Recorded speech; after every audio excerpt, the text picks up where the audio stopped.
Hello दोस्तों, स्वागत है आप सभी का एक बार फिर से आपके अपने YouTube channel SS study zone में। दोस्तों, इसके पहले मैं कुछ वीडियो अपलोड कर चुका हूं जिसमें मैंने 2010 और 2014 से रिलेटेड राजस्थान पुलिस कांस्टेबल के जो एग्ज़ाम हुए थे उसके पेपर सॉल्व करा चुका हूं। और दोस्तों, आज अपन 2011 के जो फर्स्ट पेपर हुआ था फर्स्ट शिफ्ट में उसको सॉल्व करने जा रहे हैं। और हाँ दोस्तों, इसके अपन 90 क्वेश्चंस करेंगे। इनमें मैंने कुछ क्वेश्चंस और एक्स्ट्रा ऐड किए हैं, तो 90 क्वेश्चंस सॉल्व करेंगे और चेक करना देखें आपके इसमें से कितने राइट होते हैं। और हाँ दोस्तों, जिन्होंने अभी तक चैनल को सब्सक्राइब नहीं किया है वो चैनल सब्सक्राइब करें और बेल आइकन प्रेस करें ताकि जब भी कोई नई वीडियो अपलोड हो तो आपको उसका नोटिफिकेशन मिलता रहे। चलते हैं पहले क्वेश्चन की ओर दोस्तों। पहला क्वेश्चन है, निम्नलिखित धातुओं में से कौन सी धातु तांबे की तुलना में अधिक अभिक्रियाशील है। मतलब जो तांबे से अधिक क्रियाशील है वो धातु कौन सी है इनमें से। तो ध्यान रखना, जो लोहा धातु है ये तांबे से अधिक क्रियाशील है। और ध्यान रखना दोस्तों, जो प्लेटिनम है इसे वाइट गोल्ड के नाम से भी जाना जाता है, सफ़ेद सोने के नाम से। ठीक है, चलते हैं अगले क्वेश्चन की ओर। अगला क्वेश्चन है, कैल्शियम क्लोराइड का रासायनिक सूत्र क्या है। जो कैल्शियम क्लोराइड होता है इसका रासायनिक सूत्र क्या है वो बताना था दोस्तों। तो ध्यान रखना, CaCl2 इसका रासायनिक सूत्र होता है। और हाँ दोस्तों, इसमें क्वेश्चन ज़्यादा हैं तो अपन डायरेक्ट आंसर की बात करेंगे ताकि वीडियो ज़्यादा लंबा ना हो जाए। अगला क्वेश्चन था, निम्नलिखित यौगिकों में से कास्टिक सोडा के रूप में भी जाना जाता है। मतलब जो कास्टिक सोडा का फॉर्मूला है, रासायनिक सूत्र है, वो क्या है इनमें से, वो होता है NaOH। ठीक है दोस्तों। अगला क्वेश्चन है, निम्नलिखित में से कौन सा परजीवी सिर्फ किसी मेज़बान जीव होस्ट ऑर्गेनिज्म की कोशिकाओं के भीतर ही प्रजनन करता है। तो ध्यान रखना, इनमें से जो वायरस होता है वो होस्ट ऑर्गेनिज्म की कोशिकाओं के भीतर ही प्रजनन करता है। अगला क्वेश्चन है, किसी कोशिका की कौन सी कोशिकांग को कोशिका के पावर हाउस के रूप में जाना जाता है। पावर हाउस के रूप में कौन से कोशिकांग को जाना जाता है। तो जो माइटोकॉन्ड्रिया होता है इसको पावर हाउस के रूप में भी जाना जाता है। अगला क्वेश्चन है, मानव शरीर का कौन सा हिस्सा पित्तरस को संग्रहित करता है। जो पित्तरस निकलता है उसे कौन संग्रहित करता है। तो पित्ताशय उसको संग्रहित करता है। अगला क्वेश्चन है, प्रति इकाई क्षेत्रफल पर लगने वाले बल को क्या कहा जाता है। जो प्रति इकाई क्षेत्रफल पर लगता है बल उसे क्या कहते हैं। तो उसे कहते हैं दबाव। इसका ऑप्शन नंबर बी बिल्कुल करेक्ट हो जाएगा। और ऊर्जा क्या होती है, कार्य करने की क्षमता ऊर्जा कहलाती है। और जो त्वरण होता है वो वेग में परिवर्तन की दर त्वरण कहलाती है। अगला क्वेश्चन था, किसी गतिशील वस्तु के द्रव्यमान और वेग के गुणनफल को क्या कहा जाता है। द्रव्यमान और वेग के गुणनफल को क्या कहा जाता है।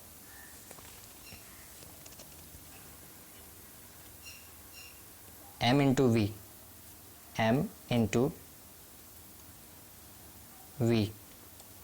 तो m इंटू वी क्या होता है, वो होता है संवेग। अगला क्वेश्चन की ओर चलते हैं दोस्तों। अगला क्वेश्चन है 139, निम्नलिखित में से कौन सी इकाई को शक्ति मापने की एक इकाई के रूप में इस्तेमाल किया जाता है। पावर की इकाई क्या होती है, तो वो होती है वॉट। ठीक है, और यहाँ से ध्यान रखना, जो जूल होती है ये कार्य की इकाई होती है, और जो पास्कल होती है ये दाब की इकाई होती है, और जो कैंडेला होती है ये ज्योति तीव्रता की इकाई होती है। अगला क्वेश्चन है, विद्युत धारा की मात्रा को मापने के लिए निम्नलिखित में से कौन सा यंत्र प्रयुक्त किया जाता है। विद्युत धारा की मात्रा को मापने के लिए एमीटर का यूज़ किया जाता है। ठीक है दोस्तों। अगला क्वेश्चन है, ठंडी हवा की परत के जरिए बारिश के पानी के गुजरने पर बनता है। क्या बनता है दोस्तों, जब ठंडी हवा की परत के जरिए बारिश का पानी गुजरता है तो ओले बनते हैं। इसे ध्यान रखना दोस्तों। ठीक है। अगला क्वेश्चन है 142, पौधों में भूमि के नीचे किस भाग से पानी तथा खनिज पदार्थ सोख लिए जाते हैं। तो किस भाग से सोखे जाते हैं, ये जड़ के द्वारा सोखे जाते हैं। ये सभी को पता होगा दोस्तों। अगला क्वेश्चन है, किसी वस्तु पर गुरुत्वाकर्षण के बल का माप क्या होता है? तो गुरुत्वाकर्षण के बल का जो माप होता है वो भार कहलाता है। इसे भी ध्यान रखना दोस्तों, ठीक है। अगला क्वेश्चन है, सतवाहनास को पुराण में भी कहा गया है। सतवाहनास है, इसको पुराण में क्या कहा गया है दोस्तों? तो इसे कहा गया है आंध्रास। चलते हैं अगले क्वेश्चन की ओर। अगला क्वेश्चन है, वर्साइलेस संधि पर कब हस्ताक्षर किया गया था? तो जो वर्साइलेस संधि हुई थी इस पर हस्ताक्षर किया गया था 1919 में। अगला क्वेश्चन है, भारत की किस नदी में डुबकी लगाने पर आत्मा की शुद्धि होने का विश्वास किया जाता है? तो गंगा नदी में डुबकी लगाने पर आत्मा की शुद्धि की विश्वास कर लिया जाता है। अगला क्वेश्चन है, निम्नलिखित में से किस विकल्प को सतह क्षेत्र की दृष्टि से सामान्यतया सबसे बड़ा समुद्र माना जाता है? बहुत इंपॉर्टेंट क्वेश्चन है दोस्तों। देखिए इसके ऑप्शंस देखिए, बिल्कुल बिल्कुल उलझाने वाले ऑप्शंस दिए गए हैं दोस्तों। तो ध्यान रखना, जो सबसे बड़ा समुद्र माना जाता है वो माना जाता है पैसिफिक। पैसिफिक ये इंग्लिश का वर्ड है दोस्तों, इसे ध्यान रखना, यही प्रशांत महासागर है। जी हाँ दोस्तों, ऐसे वर्ड भी दे दिए जाते हैं बहुत सी बार। तो क्या हो जाएगा इसका आंसर? पैसिफिक सी। अगला क्वेश्चन है, girl with the pearl earring किस प्रसिद्ध कलाकार की कलाकृति है? किसकी कलाकृति है दोस्तों? तो ये है जोहान्स वर्मीयर की कलाकृति। 149 है, मिहिर सेन किस खेल से जुड़े हुए हैं? तो ध्यान रखना, जो मिहिर सेन है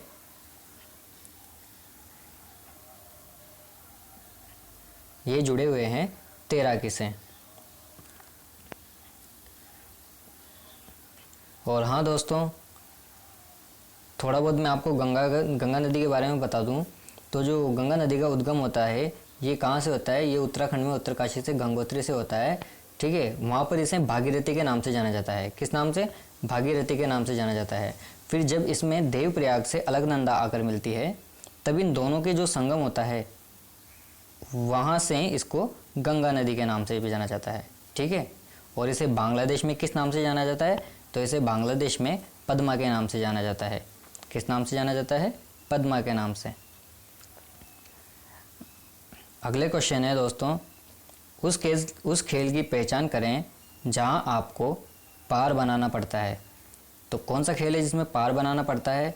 तो ध्यान रखना, गोल्फ ऐसा खेल है जिसमें आपको पार बनाना पड़ता है। अगला क्वेश्चन है, अप्रैल 2018 में गूगल कला एवं संस्कृति ने पर्यटन मंडल की साझेदारी के साथ वैश्विक के लिए 360 डिग्री कल्पित वास्तविकता VR वीडियो की शुरुआत की है। गूगल कला एवं संस्कृति ने पर्यटन मंडल की साझेदारी के साथ वैश्विक के लिए, कौन सा वैश्विक के लिए? ऑप्शंस दे रखे हैं दोस्तों आपके सामने, इधर हैं। तो इसका सही आंसर क्या हो जाएगा दोस्तों? इसमें से सही आंसर हो जाएगा इनक्रेडिबल इंडिया पर्यटन के लिए। चलते हैं अगले क्वेश्चन की ओर। अगला क्वेश्चन है 152, अप्रैल 2018 में विश्व के सबसे छोटे भूमिगत फर्न की खोज कहाँ की गई है? जो विश्व का सबसे छोटा भूमिगत फर्न है उसकी खोज कहाँ की गई है? तो ध्यान रखना, इसकी खोज की गई है पश्चिमी घाट में। अगला क्वेश्चन है, अप्रैल 2018 में राष्ट्रीय वैमानिक एवं अंतरिक्ष प्रशासन नासा ने, फिर खाली स्थान दे रखा है दोस्तों, नामक नए ग्रह की खोज संबंधित अंतरिक्ष यान की शुरुआत की है। तो नासा ने कौन से नए ग्रह की खोज की है? अंतरिक्ष यान कौन सा है दोस्तों? तो वो अंतरिक्ष यान है, इसे ध्यान रखना,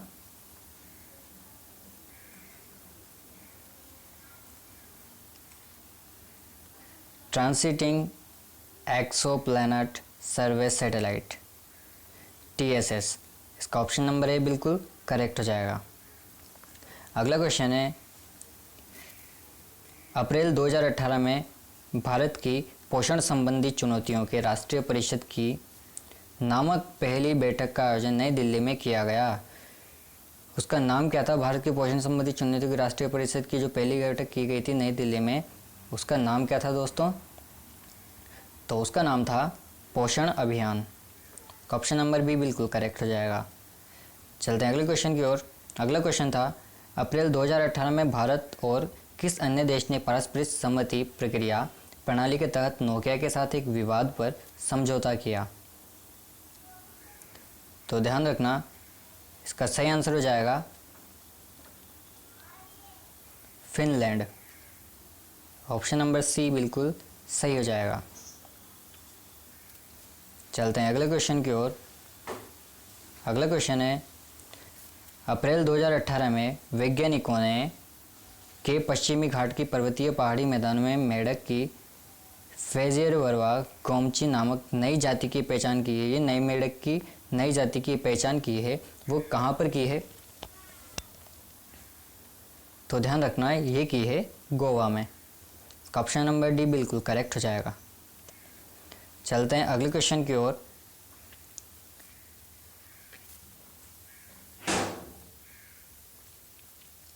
अगला क्वेश्चन है, मौसम के परिवर्तन पर वैश्विक रूप से चर्चा करने हेतु को विश्व भर में अर्थ आवर का 12वां प्रकाशन का पालन किया गया। तो ये कब किया गया था?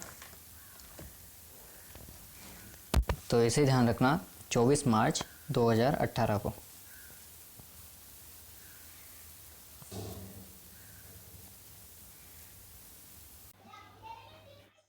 इसका सही आंसर क्या हो जाएगा?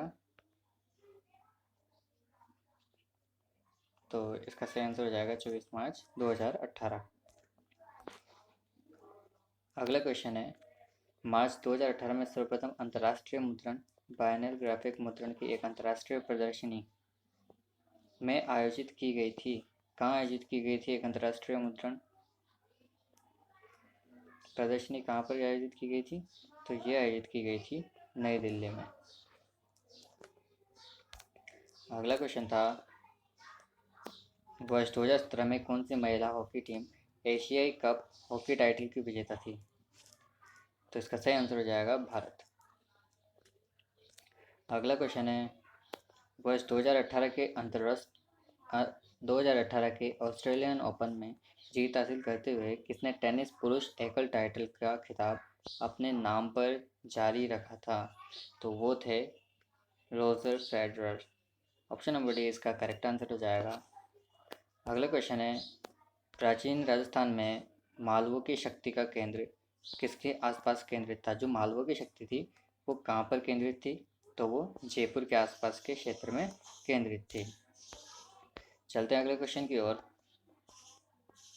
अगला क्वेश्चन है 162, प्राचीन सभ्यता में जांगल प्रदेश का भाग कौन सा था? जांगल प्रदेश कौन सा था?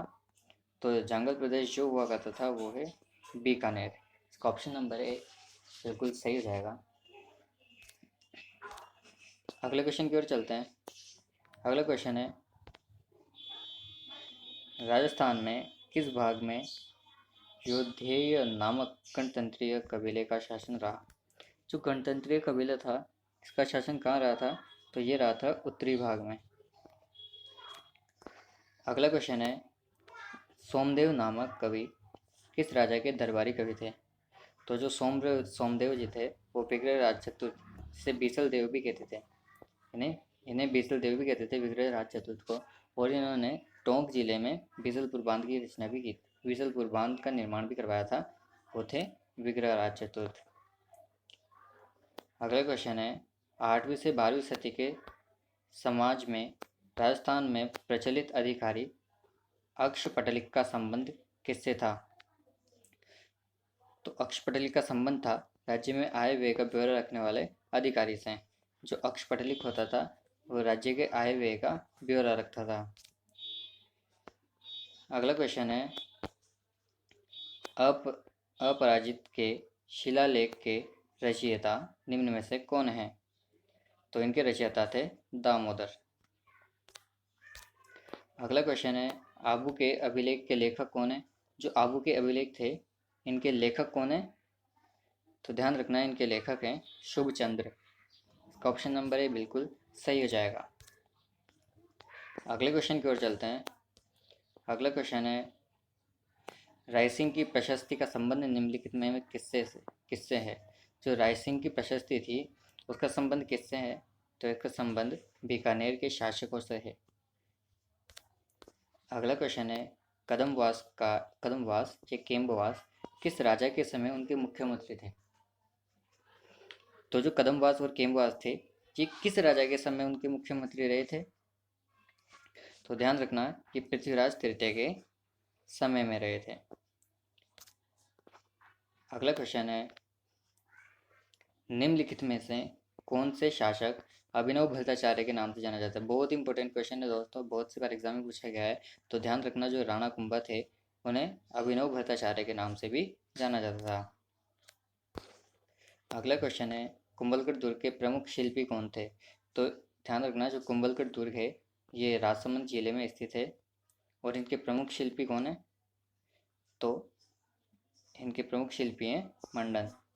और ध्यान रखना, कुंभलगढ़ प्रशस्ति का भी निर्माण यहीं पर हुआ था और उसके लेखक कौन है? तो उसके लेखक हैं महेश। 172 क्वेश्चन है दोस्तों। निम्नलिखित में से कौन बिजोलिया किसान आंदोलन से संबंधित तृतीय जांच आयोग के सदस्य नहीं थे? जो बिजोलिया किसान आंदोलन हुआ था उसकी जो सेकंड जांच हुई थी उसके सदस्य कौन नहीं थे? तो जो बिंदुलाल भट्टाचार्य थे ये इसके सदस्य नहीं थे, जबकि रमाकांत मालवीय भी थे, ठाकुर राज सिंह भी थे और मेहता तख्त सिंह भी इसके सदस्य थे। अगला क्वेश्चन है 173, किसान पंचायतों को मजबूत बनाने की दृष्टि से किस वर्ष पूर्वी मेवाड़ परिषद की स्थापना कब हुई थी? इसका आंसर बताना था दोस्तों। तो ध्यान रखना, इसकी स्थापना हुई थी 1922 में। चलते हैं अगले क्वेश्चन की ओर। 174 क्वेश्चन। अगला क्वेश्चन है दोस्तों, नानक भील व देवलाल गुजर का संबंध निम्नलिखित में से किससे था? जो नानक भील और देवलाल गुजर थे ये किससे संबंधित थे? तो ये बूंदी किसान आंदोलन से संबंधित थे। चलते हैं अगले क्वेश्चन की ओर। अगला क्वेश्चन है, बीकानेर प्रजामंडल के प्रथम अध्यक्ष कौन रहे थे? बीकानेर प्रजामंडल के अध्यक्ष कौन रहे थे? तो वो थे मगाराम वैद्य। अगला क्वेश्चन है, अरावली पर्वत की सबसे अधिक ऊंचाई किस जिले में है? तो अरावली पर्वत की सबसे अधिक ऊंचाई किस जिले में है? तो ये सिरोही में है। और यहाँ की सबसे ऊंची चोटी कौन सी है? तो वो है गुरु शिखर, जिसकी ऊंचाई कितनी है? 1722 मीटर। ठीक है दोस्तों। अगला क्वेश्चन है, गलत युग्म की पहचान कीजिए। आपको बताना है कि कौन सी चोटी कहाँ पर स्थित है। तो ये सिरोही में अचलगढ़, ये भी सही है। अजमेर तारागढ़ भी सही है। जयपुर खो चोटी सही भी सही है। जबकि गुरु शिखर जो है वो सिरोही जिले में है। ठीक है, इसका सही आंसर हो जाएगा डी, ऑप्शन नंबर डी। अगला क्वेश्चन है, राजस्थान के किस अंचल को बांगर प्रदेश भी कहा जाता है? तो जो बांगर प्रदेश था वो शेखावटी अंचल कहलाता था और जो वागड़ प्रदेश है वो नीचे बांसवाड़ा डूंगरपुर का क्षेत्र कहलाता है। ठीक है दोस्तों। अगला क्वेश्चन है, राजस्थान का कौन सा भौगोलिक अंचल प्राचीनतम है? सबसे प्राचीन कौन सा है? तो वो है अरावली पर्वतीय अंचल। अगला क्वेश्चन है 180, वन्य जीवों के संरक्षण के लिए किए गए कार्यों की पहचान करें। तो वन्य जीवों के संरक्षण के लिए क्या क्या किया गया है? राष्ट्रीय उद्यान अभ्यारण्य की स्थापना की गई, ये भी सही है। वन्य जीवों के शिकार पर रोक भी लगाई गई है। वनारोपण करना भी, ये भी सही है। तो इसका ऑप्शन नंबर डी बिल्कुल करेक्ट हो जाएगा उपरोक्त सभी। अगला क्वेश्चन है, इमारती लकड़ी के लिए प्रसिद्ध सागवान वन किस जिले में सर्वाधिक पाए जाते हैं? तो ध्यान रखना, सर्वाधिक पाए जाते हैं ये बांसवाड़ा में, और इन्हें ध्यान रखना ये सिरोही जिले में बिल्कुल नहीं पाए जाते। अगला क्वेश्चन है, निम्नलिखित में से राजस्थान के किस जिले में सर्वाधिक औसत वर्षा रिकॉर्ड की जाती है? तो वो है झालावाड़ जिला, इसे राजस्थान का नागपुर भी कहते हैं। अगला क्वेश्चन है, सरिस्का वन्यजीव अभ्यारण्य में कौन सी परियोजना कार्यान्वित की गई है? तो सरिस्का वन्यजीव अभ्यारण्य में बाघ परियोजना चालू की गई है। ठीक है। अगला क्वेश्चन है 184, पशु गणना 2012 के अनुसार निम्नलिखित में से कौन सा पशु राजस्थान में सर्वाधिक संख्या में पाला जाता है? कौन सा सबसे ज़्यादा पाला जाता है? तो वो है बकरी। इसका ऑप्शन नंबर सी बिल्कुल सही हो जाएगा। अगला क्वेश्चन है, राजस्थान के लोगों का प्रमुख व्यवसाय क्या है? तो राजस्थान के लोगों का प्रमुख व्यवसाय कृषि है। इसका ऑप्शन नंबर बी बिल्कुल सही हो जाएगा। अगला क्वेश्चन है 180, नीचे दी गई सिंचाई परियोजना एवं उनसे संबंधित जिले का कौन सा एवं सही नहीं है? सिंचाई परियोजना ही दे रखी है और उनके जिले दे रखे हैं, जो गलत है वो बताना है दोस्तों। तो आपको बताना है इनमें से सही कौन सी नहीं है। तो ये जो काली सिंध परियोजना है ये उदयपुर जिले में नहीं है। इसका ऑप्शन नंबर ए ही बिल्कुल सही हो जाएगा। जबकि जाखंग परियोजना भी प्रतापगढ़ में है, जवाई परियोजना पाली में है, कोठारी परियोजना भी भीलवाड़ा में है। ठीक है। अगला क्वेश्चन है, निम्नलिखित में से राजस्थान का कौन सा जिला मैग्नीज खनिज के लिए प्रसिद्ध है? मैग्नीज खनिज के लिए कौन सा जिला प्रसिद्ध है? तो वो है बांसवाड़ा। चलते हैं अगले क्वेश्चन की ओर। अगला क्वेश्चन है, जनगणना 2011 के अनुसार राजस्थान की कुल कितने प्रतिशत जनसंख्या गाँव में निवास करती है? तो जो 75% गाँव में निवास करती है। अगला क्वेश्चन है, राजस्थान की जनगणना 2011 के अनुसार निम्नलिखित में से गलत कथन की पहचान करें। तो इनमें से गलत क्या है वो आपको बताना है दोस्तों।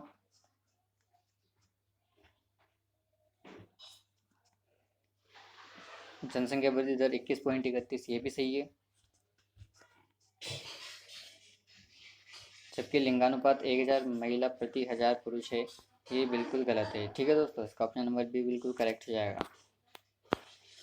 अगला क्वेश्चन है, ऐतिहासिक पर्यटक स्थल आमेर का किला राजस्थान के जिले में आमेर का किला कहाँ पर स्थित है? तो ध्यान रखना है जो आमेर का किला है ये जयपुर जिले में स्थित है। अगला क्वेश्चन है, वर्ष 2017-18 में राजस्थान में प्रति व्यक्ति आय स्थिर कीमतों पर कितनी थी? तो जो आय थी वो थी 76,146 रुपये। इसका ऑप्शन नंबर डी बिल्कुल करेक्ट हो जाएगा। चलते हैं अगले क्वेश्चन की ओर। 192 क्वेश्चन है दोस्तों, वर्ष 2017-18 में राजस्थान में उद्योग क्षेत्र द्वारा मूल स्थिर 2011-12 की कीमतों पर सकल राज्य मूल्य योग्य का क्षेत्रीय योगदान क्या है? तो ध्यान रखना इसका सही आंसर हो जाएगा 42.31%। और हाँ दोस्तों, आपके कितने सही हो रहे हैं वो भी आप कमेंट बॉक्स में कमेंट करके ज़रूर बताना। अगला क्वेश्चन है, राजस्थान में इंदिरा गांधी नगर का प्रवेश बिंदु निम्नलिखित में से कौन सा जिला है? तो राजस्थान में कहाँ से प्रवेश करती है इंदिरा गांधी नगर? तो वो हनुमानगढ़ जिले से प्रवेश करती है। अगला क्वेश्चन है, वर्ष किस वर्ष में सूरजगढ़ तापीय विद्युत केंद्र थर्मल पावर स्टेशन की पहली इकाई ने अपना वाणिज्यिक संचालन ऑपरेशन प्रारंभ किया था? मतलब जो सूरजगढ़ तापीय विद्युत केंद्र था इसकी पहली इकाई कब शुरू की गई थी? तो ये शुरू की गई थी फरवरी 1999 में। अगला क्वेश्चन है, राजस्थान के किस जिले में तांबा प्रगालन स्मेल्टर स्थित है? तांबा गलाने की भट्टी कहाँ पर स्थित है सबसे बड़ी? तो वो झुंझुनू में स्थित है। ठीक है।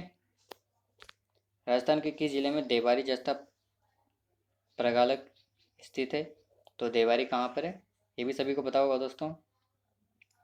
देवारी उदयपुर में स्थित है। ठीक है। अगला क्वेश्चन है 197, राजस्थान में किस वर्ष में नमक श्रम कल्याण योजना आरंभ हुई थी? नमक श्रम कल्याण योजना कब आरंभ हुई थी? तो ये शुरू हुई थी 2009 में। इसका ऑप्शन नंबर डी बिल्कुल करेक्ट हो जाएगा।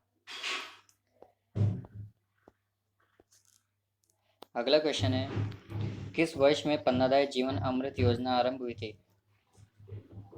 पन्नाधाय जीवन अमृत योजना कब शुरू की गई थी? तो ये शुरू की गई थी 2006 में। अगला क्वेश्चन है, निम्नलिखित में से कौन सा पद राजस्थान के राज्यपाल द्वारा सुशोभित नहीं होता है?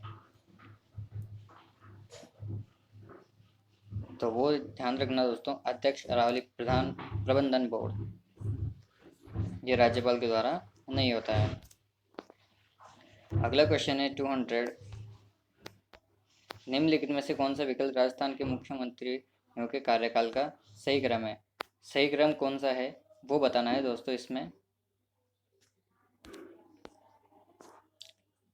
तो ध्यान रखना, इसका सही क्रम हो जाएगा, पहले आए थे हरिदेव जोशी, भैरव सिंह शेखावत, जगन्नाथ पहाड़िया, शिवचरण माथुर। इसका ऑप्शन नंबर ए बिल्कुल करेक्ट है।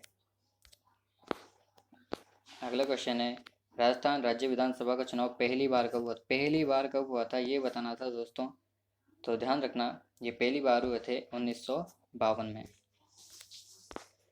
अगला क्वेश्चन है, राजस्थान राजस्थान उच्च न्यायालय की मुख्य पीठ कहाँ पर स्थित है? तो जो मुख्य पीठ है वो जोधपुर जिले में स्थित है। अगला क्वेश्चन है, राजस्थान राज्य मानवाधिकार आयोग ने कब से कार्य करना आरंभ किया था? तो इन्होंने कार्य करना आरंभ किया था मार्च 2000 से। ऑप्शन नंबर बी बिल्कुल करेक्ट हो जाएगा। अगला क्वेश्चन है, राजस्थान में लोकायुक्त संस्थान का गठन किस अधिनियम के अंतर्गत किया गया? तो किस अधिनियम के अंतर्गत किया गया था ये?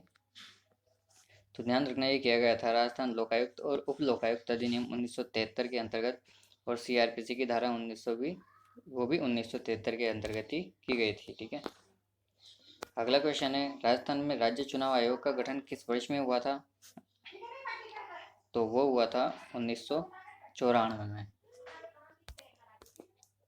अगला क्वेश्चन है, मंदिर और स्थान के निम्नलिखित जोड़ों में से कौन सा जोड़ा सही ढंग से मेल नहीं खाता?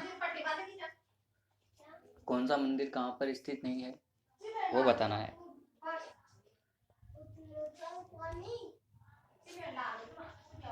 तो ध्यान रखना, सास बहू मंदिर यही गलत हो जाएगा, मतलब यही सही है टोंक, क्योंकि ये सास बहू का मंदिर कहाँ पर स्थित है? ग्वालियर मध्य प्रदेश में स्थित है। कपिल मुनि कोलायत में है, गोविंद देव जी जयपुर और एकलिंग जी उदयपुर में स्थित है।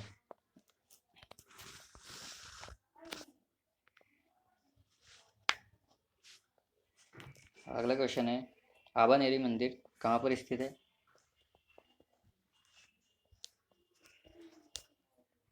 तो जो आबानेरी मंदिर है ये दौसा जिले में स्थित है। अगला क्वेश्चन है, किस शहर में के किले में जय बाण या जय जवान तोप को रखा गया है? तो ये तोप कहाँ पर रखी गई है? ये जयपुर में रखी गई है। अगला क्वेश्चन है, निम्न में से कौन सा किला पहले पोरसवाड़ा के नाम से भी जाना जाता था? बहुत इंपॉर्टेंट क्वेश्चन है दोस्तों। तो कौन सा किला जाता था? ये टोडगढ़ जाना जाता था। और टोडगढ़ कहाँ पर है? ये अजमेर जिले में स्थित है। और ध्यान रखना, इसे राजस्थान का मिनी माउंट आबू भी कहा जाता है, और ये बरसा नामक गुजर ने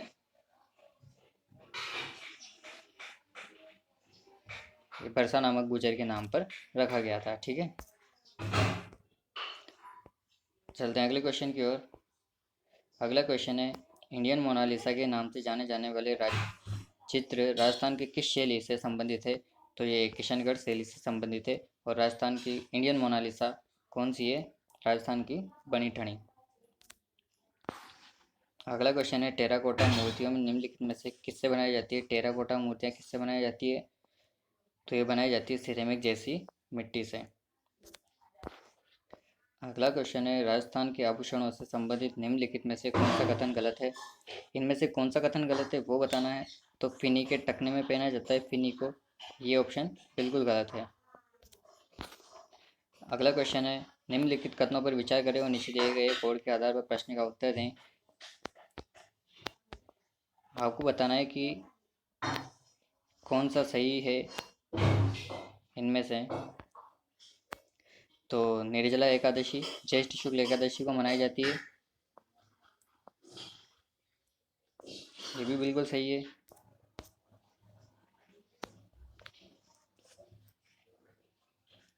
और गुरु पूर्णिमा आषाढ़ पूर्णिमा को मनाई जाती है, ये भी सही है। बड़े तीज भाद्रपद कृष्ण तृतीया को मनाई जाती है, ये भी बिल्कुल सही है। तो इसका ऑप्शन नंबर डी बिल्कुल करेक्ट हो जाएगा। मेलोर जिले के निम्नलिखित जोड़ों में से कौन सा जोड़ सही ढंग से मेल नहीं खाता है? करणी माता का मेला कहाँ लगता है? बीकानेर जिले में लगता है, ये भी सही है। रामदेवरा मेला जैसलमेर में लगता है, ये भी सही है। बेणेश्वर का मेला बांसवाड़ा में नहीं लगता, ये बेणेश्वर मेला डूंगरपुर में लगता है, जबकि कैला देवी का भी करौली में बिल्कुल सही है। अगला क्वेश्चन है, तिलवाड़ा बाड़मेर राजस्थान के निम्नलिखित में से किस लोक देवता से जुड़ा हुआ है? तो जो तिलवाड़ा बाड़मेर था ये मल्लीनाथ जी से जुड़ा हुआ है। इसका ऑप्शन नंबर बी बिल्कुल करेक्ट हो जाएगा। अगला क्वेश्चन है, निम्नलिखित में से कौन सी कविता सुनने के बाद शाही नरेश रॉयल किंग ब्रिटिश वायसराय से मिलने के लिए दिल्ली नहीं गए थे? तो वो थी चेतावनी राव चुंगटिया। अगला क्वेश्चन है, निम्नलिखित सूची 1 और 2 के साथ मिलाने पर नीचे दिए गए कोड का सही उत्तर कौन सा है? तो वो क्या है? तो ध्यान रखना, ये जो गजनेर महल है ये बीकानेर में स्थित है। खिराड़ू का मंदिर कहाँ पर स्थित है दोस्तों? तो खिराड़ू का मंदिर बाड़मेर में स्थित है और जंग मंदिर उदयपुर में स्थित है। इसका ऑप्शन नंबर 3 बिल्कुल सही हो जाएगा। अगला क्वेश्चन है, निम्नलिखित में से किस राजस्थानी परंपरा में विवाह से पहले दुल्हन और दूल्हे को धागे से बांधा जाता है और विवाह के बाद धागा हटा दिया जाता है? वो कौन सी रस्म होती है? तो वो होती है कंगन डोड़ा।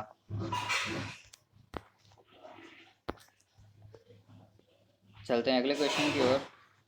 अगला क्वेश्चन है, राजस्थान की पहली किन्नर पुलिस कांस्टेबल गंगा कुमारी किस जिले से संबंधित है? बहुत इंपॉर्टेंट क्वेश्चन है दोस्तों, इसको भी ध्यान रखना। जो पहली किन्नर पुलिस कांस्टेबल है गंगा कुमारी, उसका नाम क्या है? गंगा कुमारी है उनका नाम। और वो कहाँ की रहने वाली हैं? तो वो जालोर जिले की रहने वाली हैं।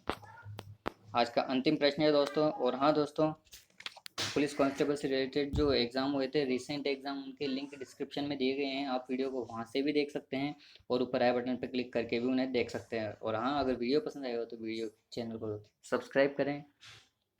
लास्ट क्वेश्चन है, भाला फेंक में किसने 2 बार के अंगघाती पैरालंपिक स्वर्ण पदक विजेता को खेल रत्न पुरस्कार दिया गया है? तो इनमें से ध्यान रखना वो है देवन झाझड़िया।